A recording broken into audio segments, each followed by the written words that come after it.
লক্ষ্মীপুর সরমাটিং ইউনিয়নে অসহায় একটা পরিবার, তাদের উপরে হামলা এবং মামলা, তারা নির্যাতনের শিকার।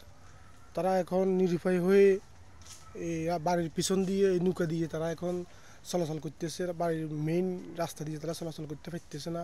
অসহায় এই পরিবারটি গতকালকে লক্ষ্মীপুর কোর্টে মামলা করার পরেও এখন পর্যন্ত নিরাপত্তাহীনতায় আছে। যারা হামলাকারী তাদের ভয়ে এরা আতঙ্কে অস্থির এবং রাত্রে আসি এদের অনেকগুলো গাছ কাটি ফেলাইছে, আমরা কিছুক্ষণ আগে দেখছেন। এখন আমরা কথা বলিলাম আহত ব্যক্তি ইব্রাহিমের সাথে। বলেন আপনার কি অভিযোগ? স্যার, এখানে আমরা বসবাস করি বলতে আমরা এখানে বসবাস করি, আমাদের কোনো দলবল নেই, আমরা এখানে একা। আমাদের চতুর্পাশে যত বাড়ি আছে তারা সব এক জনগোষ্ঠী, তারা সবাই এক আত্মীয় স্বজন, এক জনগোষ্ঠী, এক রক্ত। তো তারা দখলদারি ইসরায়েলির মতো আমাদের উপরে এত দীর্ঘদিন অত্যাচার করতেছে। তারা চাইতেছে আমাদের এই বাড়িটা দখলে নিতে, আমাদেরকে এই বাড়ি থেকে উঠিয়ে দিতে। তো দীর্ঘদিন পর্যন্ত তারা এই হামলাটা মানে বিভিন্ন রকমের বিভিন্ন হুমকি দামকি দিয়ে আমাদের গাছ টাছ কাটে নিয়ে যায়, বিভিন্ন অত্যাচার করে আমাদেরকে। আমরা যদি সমাজে যদি লোকদেরকে যদি জানাই তাহলে হুমকি দামকি দেয়, আমাদেরকে ভয়ভীতি দেখায়। সমাজে লোকদেরকে জানাইলে আমাদেরকে ভয়ভীতি দেয়। কিন্তু আমরা এবার 17 তারিখ গত 17 তারিখ সকাল 10টার দিকে আমি ঘর থেকে বাইরেছি, আমার বাবা ঘর থেকে বাইরেছে, দেখছে তারা আমাদের গাছগুলো কাটে নিয়ে যাইতেছে, আমাদের বাড়ির গাছ কাটে নিয়ে যাইতেছে। আমার আব্বা এক পর্যায়ে বাধা দিছে, কি তোমরা আমার গাছ কাটো কেন, তোমরা আমাকে জিজ্ঞেসো আমার গাছ কাটবা।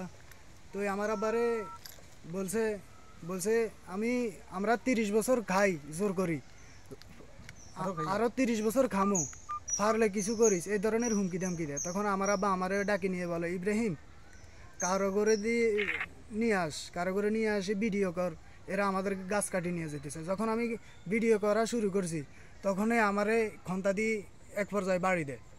তো হ্যাঁ, খন্তা দিয়ে এক পর্যায়ে বাড়ি দেয়। তো আমি এটা বাড়ি খাইয়ে আমি দৌড়ে বাড়ি দিয়ে ঘর দিয়ে ঢুকি যাওয়া ধরছি, আর এই আমারে ধরছে, ধরে আমারে দাও দিয়ে 1 নম্বর আসামি এইদিকে কোপ দিছে, এরম কোপ দিছে, আমার মাথার ভিতরে হাড্ডিতে লাগছে। এখন আমি টাকার জন্য চিকিৎসা নিতে পারতেছি না, আমাদের অর্থ সংকট, কি বলবো, আমরা খুবই দরিদ্র। আর তাছাড়া তাদের সাথে আমরা টিকতে পারি না, তাদের দল বল মদ সব বেশি। তারা আওয়ামী লীগের সময় আওয়ামী লীগ করে, বিএনপির সময় বিএনপি করে, তারা সব দলের সুবিধা ভোগ করে।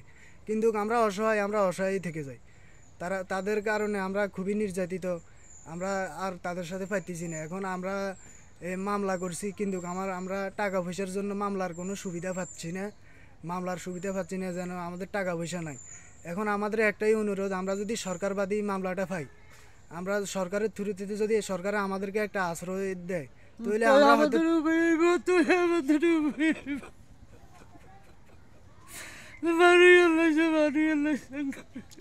অসহায় পরিবারটার বিষয়ে লক্ষ্মীপুর কমলনগর থানার ওসি খুব দ্রুত ব্যবস্থা নিবে এবং এদের নিরাপত্তা নিশ্চিত করবে। এদের ডরে ওই কেউ কিনতেও আইয়ে না, এই বাড়ি বেশি। আমি সরকারি থ্রুতে হইলো এই বাড়িটা আমার বেশি, আমার কোথাও নেই আজকাল সরকারি থ্রুতে হইলো, আর এই বাড়িটা আমার বেশি। এটার মূল নায়ক হইলো নুরু। এখানে আমাদের এই নুরু যে লোকটা, সে খুনি আসামির মামলায় 12 বছর জেলও খাটছে, এবং বিভিন্ন মামলার সাথে সে জড়িত, সে দাগি। কিন্তু তারপরে সে আমাদের বাড়ি দখল করার জন্য আমাদের উপরে অনেক অত্যাচার করে। সে এক পর্যায়ে দাগি সন্ত্রাসী নুরু, উনি মেন নেতৃত্ব হইলে সেই নুরু। আপনি ঘটনার কি বিচার চান?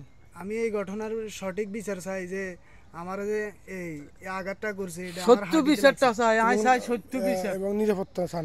নিরাপত্তা চাই সরকারের কাছে, সরকারের কাছে আমরা নিরাপত্তা চাই। জানিয়া আঙ্গুর হুমকি দেয় এই উকিলের সামনে, লক্ষ্মীপুর কোর্টে উকিলের সামনে আমারে কয় কি গায়েব করিয়ে লইব, এবং সেই উকিলে অন্তত মানে এই সাক্ষী দিব, এদিন গায়েব করতে কইছে, উকিলের সামনে কইছে।